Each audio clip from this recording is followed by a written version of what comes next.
Bravade Technologies. Équipez vos employés avec les meilleurs outils de communication grâce à Bravade Technologies. Que ce soit pour une flotte de téléphones ou de tablettes, leur équipe d'experts vous orientera vers les solutions adaptées à vos besoins. Bravade Technologies améliore la productivité et les communications de ses clients. Pour des choix judicieux qui collent à votre style de vie, faites affaire avec Bravade Technologies.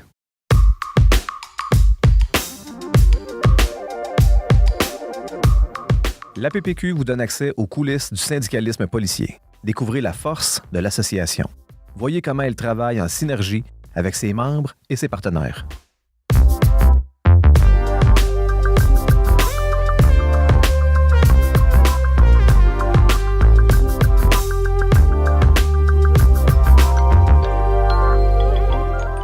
Bonjour tout le monde, bienvenue dans un autre épisode de Dans les coulisses de l'APPQ. Mon nom est Dominique Roberge, je suis accompagné de Jeffrey Saint-Hilaire. Bonjour tout le monde. Mon collègue et Jeff, on a un invité spécial aujourd'hui. Très spécial. On est allé chercher loin, on a travaillé fort et on vous a amené Tommy Giroux, notre vice-président aux finances, qui est notre invité aujourd'hui pour parler du fonds humanitaire de la PPQ. Salut Tom. Bonjour messieurs. Merci d'être avec nous autres, merci de prendre le temps. On sait que tu es dans un petit rush, tu es bien occupé. Aujourd'hui, on fait la formule un peu plus intime, juste entre nous autres. On a un sujet délicat, mais pas délicat, mais très important pour l'association, puis ça vaut la peine qu'on prenne un épisode au complet pour en parler. C'est quelque chose qui est peu connu, mais dont les effets là, sont vraiment immenses. Là, les répercussions que ça a au niveau des membres, là, oui. Je pense que ça mérite d'être connu. On veut vous parler du Fonds humanitaire de la PPQ. Le Fonds humanitaire, c'est un organisme qui est à part de l'association. C'est vraiment un organisme qui est distinct légalement parlant. Les gens de l'exécutif font partie de la structure du Fonds humanitaire de la PPQ. Puis le président du Fonds humanitaire, c'est Jean-François Veillette, qui est notre vice-président en santé et sécurité. Juste quand tu dis que c'est à part, là, qu'est-ce que tu veux dire par en fait, OREC, c'est une entité, c'est une entreprise, c'est un organisme sans but lucratif qui est à part complètement de la PPQ. Okay. Question de saine gouvernance, c'est de même depuis le début. Le fonds humanitaire, c'est géré par un règlement, on a ça à l'interne, un règlement dans lequel il peut y avoir différentes modifications. On a fait une mise à jour en 2022 qui a été adoptée en congrès. Fait que ça, c'est présenté aux membres, aux délégués en congrès. Après la GA, ce qu'on fait, là, vous êtes tous présents, mais pour les gens qui nous écoutent, à chaque congrès, suite au congrès, on fait un AGA. Puis après l'AGA, ce qu'on fait, là, on fait l'AGA du fonds humanitaire pour si on a des modifications. L'AGA, dans le fond, l'Assemblée générale annuelle. C'est en plein ça. Effectivement, merci de la précision, Tommy. Pour le fonds humanitaire, on n'a besoin d'en faire rien qu'une. Fait qu'on la close après celle du congrès. S'il y a des modifications à faire, possible que cette année, il y en ait, mais rien de majeur. Rappelez-vous, c'était quoi les grosses modifications qu'il y avait eu l'année passée? C'était une mise à jour du règlement, une couple d'affaires de concordance légale. On avait redéfini la mission là, un peu plus parce que le fonds humanitaire, en fait, il y a deux volets. Il y a une partie où on vient en aide à des membres pour des besoins bien spécifiques. Puis l'autre partie, c'est on se sert des dons de nos membres pour faire rayonner notre association auprès d'organismes de la communauté. Fait qu'on fait des dons à des organismes pour faire un peu un contrepoids au noise qu'il y a sur des fois les affaires négatives les gens parlent de police. Fait que ça, on l'a précisé dans le dernier mise à jour du règlement. Tu sais, on parle là, justement là, du fonds humanitaire. C'est mettons, moi, je veux avoir de l'argent ou je veux donner de l'argent au fonds humanitaire. Là, je passe par qui? Je t'appelle, Tommy? Comment ça marche? Non, il y a une demande qu'il faut remplir, un formulaire à cet effet. Okay. Vous envoyez ça directement là, à la boîte courriel du Fonds humanitaire. Okay. Suite à ça, Jean-François Veillette en prend connaissance, puis il y a des critères à respecter. D'un, si vous êtes un membre de la Sûreté du Québec, il faut cotiser au fonds humanitaire pour avoir le droit d'obtenir des sommes pour un organisme de votre région. Deuxièmement, perdu mon idée. Il faut que ce soit un organisme de charité reconnu. Exactement. C'est ça l'autre critère. Exactement. Après ça, la machine va passer par votre directeur syndical à l'association qui va vous faire descendre comment ça va fonctionner, le montant du chèque précisément, toute une mécanique. Si vous allez, puis on va mettre le lien dans la description de l'épisode sur le podcast, là, mais si vous allez dans la section membres sur le site de la PPQ, vous avez les deux formulaires qui sont là. Si vous voulez faire une demande, comme Jeff dit, vous remplissez votre demande là-dessus. Puis aussi, si vous voulez cotiser. Parce que... Tu sais, comment ça fonctionne, justement, tu parles des cotisations, mais c'est que ça ça commence normalement à l'entrée. Fait que ce qu'on fait, c'est qu'on conscientise les recrues. Quand ils arrivent à leur induction, bon, ça commence là. On va les voir, on leur explique c'est quoi le fond. Des fois, ben, c'est difficile à expliquer parce que c'est pas tout à concret. On comprend, ils se font bombarder d'informations, mais d'où l'importance de venir demander de cotiser au fond. Puis, ça a aussi un retour au niveau de l'impôt. Il ne faut pas oublier, là, c'est bien ça, Tommy, un retour. Exactement. Vous faites un don, autrement dit, du montant que vous décidez de mettre par paye. Donc, si on met 5 $ par paye, par exemple, vous avez un reçu d'impôt de 130 $ à la fin de l'année. Fait que ça donne, dans le fond, on contribue. Ouais. On contribue à nous autres même, à notre gang, mais en plus, on a un retour d'impôt. Puis là-dessus, sur retour d'impôt, là, on l'a mis dans le formulaire, là, mais si vous donnez au-dessus d'environ 200 $ là, votre reçu à des fins fiscales, le pourcentage va être supérieur à si vous donnez en bas de 200.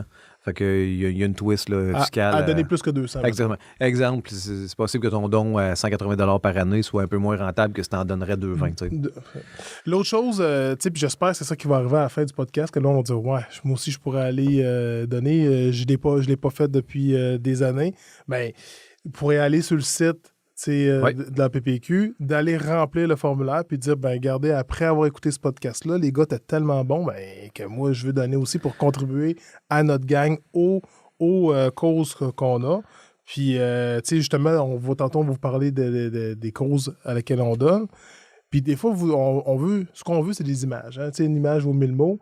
Il y a une revue annuelle qui donne en images, voir qu'est-ce qui est donné à travers la province. En fait, les revues, puis ça, c'est tout un modèle économique qui sert à financer en partie le fonds humanitaire. Je starte une minute ou deux là-dessus. Là. Les membres reçoivent à la maison des revues, des publications de la PPQ. On a un partenaire à l'extérieur qui s'appelle EFICOM. Eux autres, ils ont un modèle financier où ils vont aller solliciter des entrepreneurs pour obtenir du financement. Les entrepreneurs, en échange de ça, eux autres, acceptent de mettre de la pub dans certaines de nos revues. J'entends déjà quelques membres dire « Bon, c'est encore les revues, c'est étonnant, j'en veux pas. » Est-ce que c'est rentable? C'est très rentable. EFICOM, à chaque année, nous met 120 000 $, donc 10 000 $ par mois qui s'en vont directement là, au fonds humanitaire. Oui. Donc, c'est le modèle... à chaque année, les gens reçoivent le petit calepin là, qui s'appelait jadis l'Almanach. Cette année, comment tu l'as renommé déjà? Ben, j'ai enlevé l'Almanach, il s'appelle Aide-mémoire tout court. Puis l'année prochaine, il va encore plus changer. Ça va devenir un agenda. Plutôt que le calepin qui date de je ne sais plus quand. Puis dans ce calepin-là, parenthèse dans laquelle il y a quand même l'information syndicale de base assez importante, puis la revue annuelle du Fonds humanitaire. Présentement, on est en train de la monter. La revue va sortir dans le coin du Congrès. Ces deux publications-là sont accessibles pour nos membres, mais aussi pour le public, les gens qui mettent de l'argent là-dedans. Fait que la revue annuelle du Fonds humanitaire, on a changé de nom. Avant, c'était la revue Au devoir annuelle. Là. Une confusion un peu avec les autres revues Au devoir.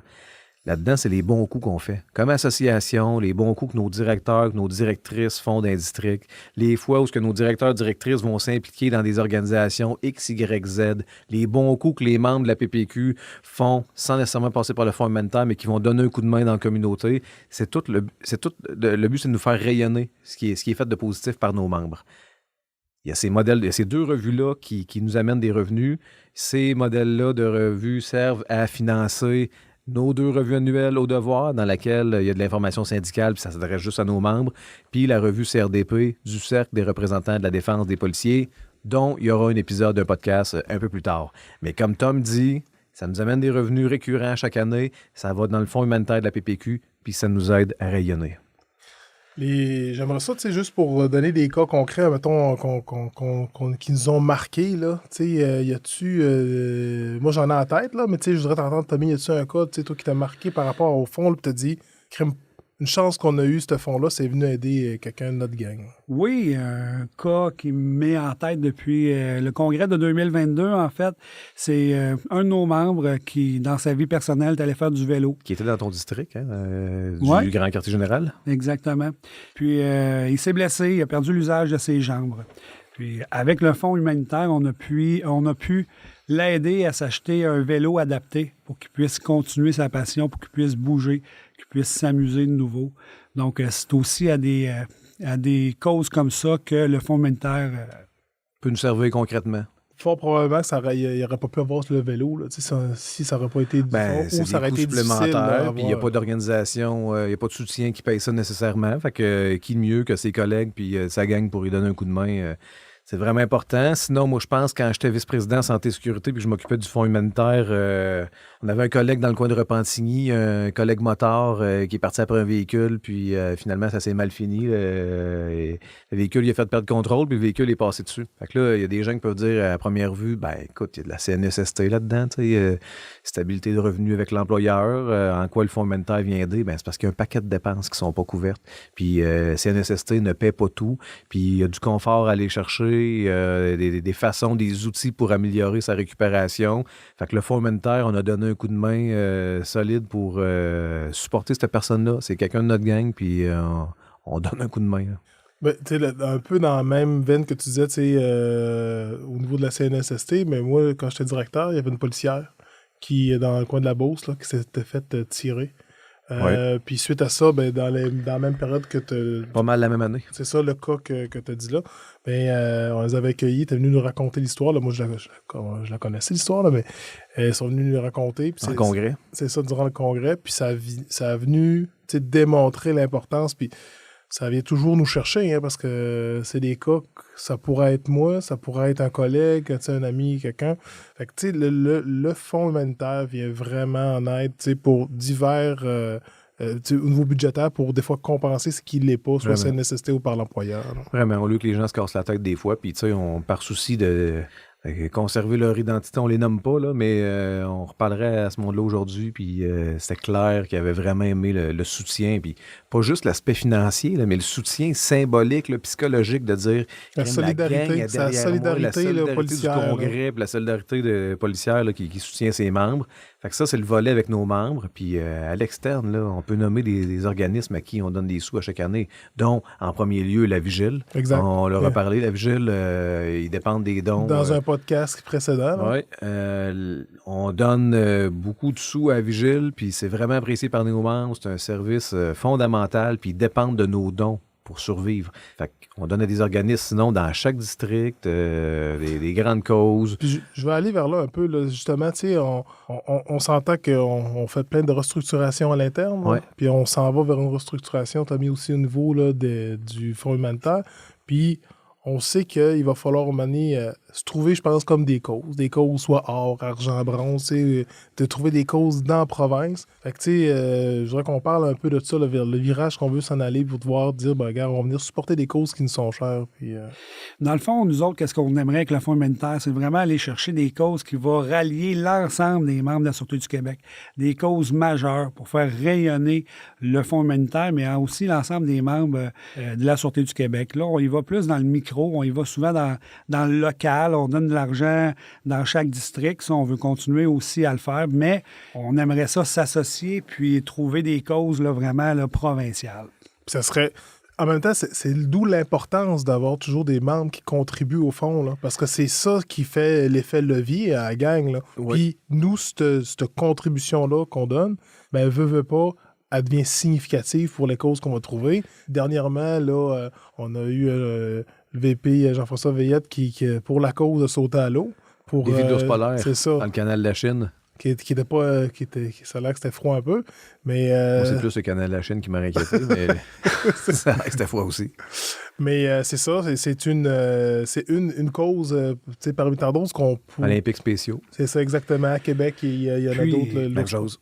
Puis aussi, on aimerait ça s'associer avec les autres associations comme la Fraternité des policiers de Montréal, la Fédération des policiers municipaux aussi du Québec, pour travailler tous ensemble dans un même optique aussi pour des causes qui vont rallier non pas juste les membres de la Sûreté du Québec, mais également l'entièreté de les policiers au Québec. Les policiers du Québec. Puis ça, c'est nouveau, hein? Tu sais, on voit des rapprochements entre syndicats policiers qui avaient peut-être jadis, mais que là, on voit des enjeux similaires. Là, c'est ça. Quand on se parle, on se comprend, puis on a des enjeux qui se rejoignent. Des fois, d'autres pour lesquels ça peut être différent, mais il y a certainement des enjeux comme les causes, des grandes causes au niveau national qu'on pourrait s'impliquer. Il y a des dossiers pour lesquels on pourrait être plus efficace à trois. On enlève la couleur de la police.